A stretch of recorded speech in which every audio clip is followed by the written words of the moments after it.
Good evening, everybody across the nation, around the world, wherever you may be. This is the NECA King, and today, straight from the vaults of the one and only Rashawn Francis, we have an invitation. We call this the NECA King Invitational. Okay, we've been invited to open up Tiger Claw from the 2012 cartoon.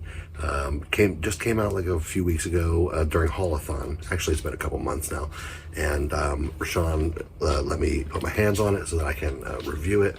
I initially wasn't going to get this because it's just not a nostalgic character for me. Like, I don't really know Tiger Claw. I didn't watch the 2012 show, and while like I can get into adaptations of the Ninja Turtles that I didn't grow up with nostalgically. If it's like the core characters, like sometimes characters like this, I just don't know who the fuck they are. You know what I mean? But this looks like a really cool figure, so we're gonna get out of the box. We're gonna check it out.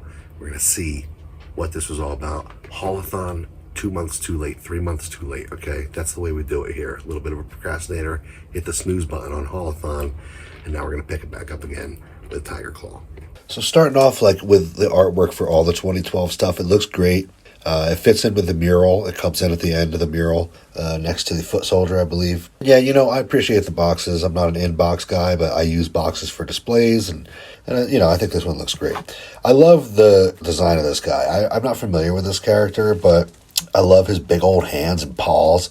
I love his, it does kind of look like Tony the Tiger, but what can you do? There has been an issue. All the ones that I've seen in real life, except this one that Rashawn gave me, had fucked up elbows, fucked up joints on the inner elbow there. Just with like the paint job. There's been a lot of bad paint work on these that I've seen. This one has it on the neck. Well, when I change the head in the next frame, you'll be able to see it's got kind of like missing paint work on the neck. But the paint on this particular one that Rashawn gave me is not that bad. But the other ones, I've seen like 3 or 4 other ones in real life, all pretty sloppy paintwork, like really fucking sloppy. This one doesn't seem to have that issue. Let's check out the accessories. He's got actually a really good array of accessories. Extra hands, extra head, 2 guns, got a robo arm gun. He's got a claw for the robo arm. All kinds of effects. That was pretty cool. You don't really see those with NECA a lot, is the effects. And a big fat sword. He's got effects for his guns and his jetpack, big fat sword, Wolverine claw for his robot arm. He's got a lot of shit. You can deck this guy out easy. Watch out for those whiskers, man. The first fucking thing I did is pluck out one of these whiskers. I gotta glue that fucking thing back in, or like return this and get another one.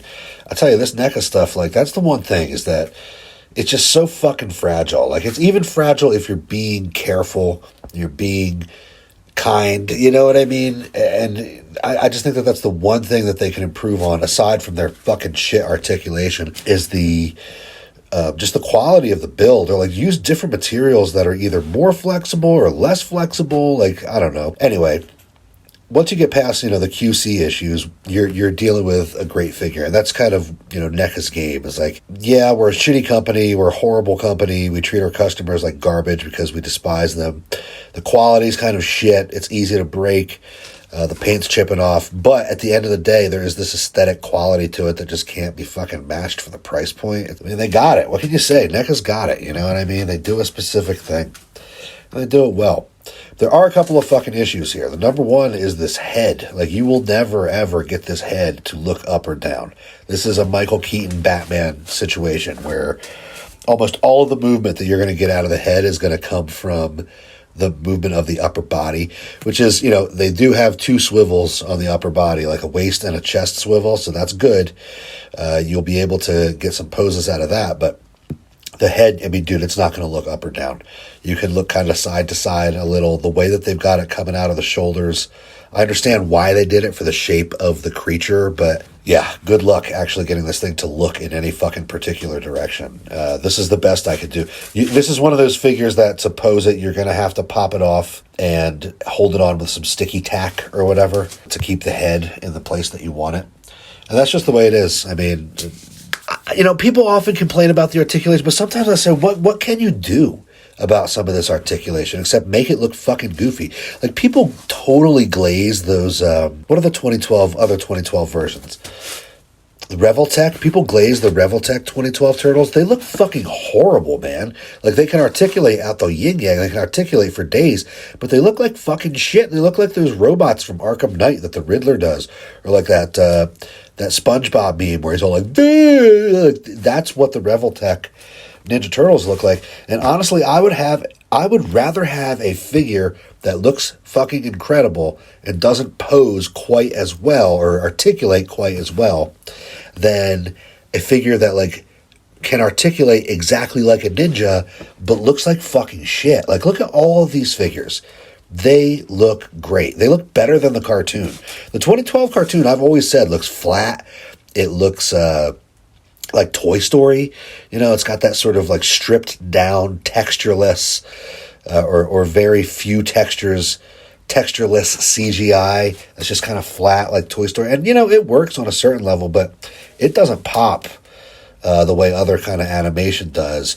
But when you put these figures in 3D, when you put them in real life, when you take them out of that sort of flat, textureless animation and put them into real life, they really have a presence. They really cut a silhouette, as Rashawn and I were talking about it tonight via text. Like, all these 2012 figures have some massive presence, you know what I mean? And I would take that with a more limited set of gestures and articulation over figures that just look like toy. I mean, they look like the McFarlane Batman, like the McFarlane Riddler, and some of the McFarlane Batman toys. You can see the joints real funky, the best action joints and stuff. That, you know, I have a video of it from like last year, like IDW Turtles. Like, they pose way better than almost any NECA Turtles, but they look like fucking shit. They look like toys. They look like bad toys. I don't know.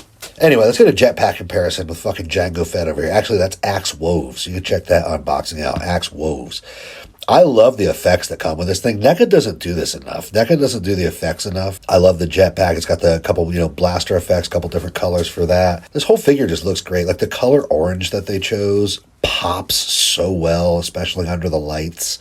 And he does have, like, he has these big paws, these big hands, these big forearms. You know, I want to make Tony the Tiger jokes, but I'm afraid he's going to kick the shit out of me.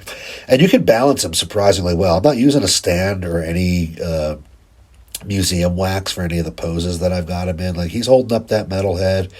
He's standing on one leg. He's blasting off. Hard to do on a flight stand, though. Like, I tried to do some stuff on a flight stand with him, and I got a couple of things, but he's really heavy and bulky, and it's hard.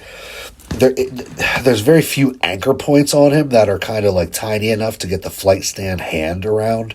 So he's going to be tough on a flight stand despite that jetpack. But you know what I would do is, if I had him in a display, I would just completely forego the flight stand and just get him some like fishing wire or something and hang him, you know, from a thumbtack or something. Get him blasting off with his jetpack. But, you know, he's got a good amount of weapon storage. He's got, you know, some of these NECA figures, they give you all these weapons and no place to store them. Got a little nub of a tail. That's a little weird, a little nub of the tail. But anyway, overall, I think it's a great figure. Again, with this 2012 line, started off not being much of a fan, and then when it comes around in the end, it's like, damn, this is a really great figure. Taking one last look at him, you can just see, you know, like, it gives a level of detail that brings that 2012 design to life. You know, looks flat in the cartoon, but then when they put it in 3D, when they actually print this sumbitch out and give it the paint job, it just looks great. And unfortunately, you know, I can't be growing my collection very much right now, but I do love this figure. It is one of the things that's on my list when I start growing my collection again. I will definitely be getting one of these Tiger Claws for this shelf. But anyway, I'm gonna pack this one up and give it back to Rashawn and say thank you, homie. I love you very much, sir.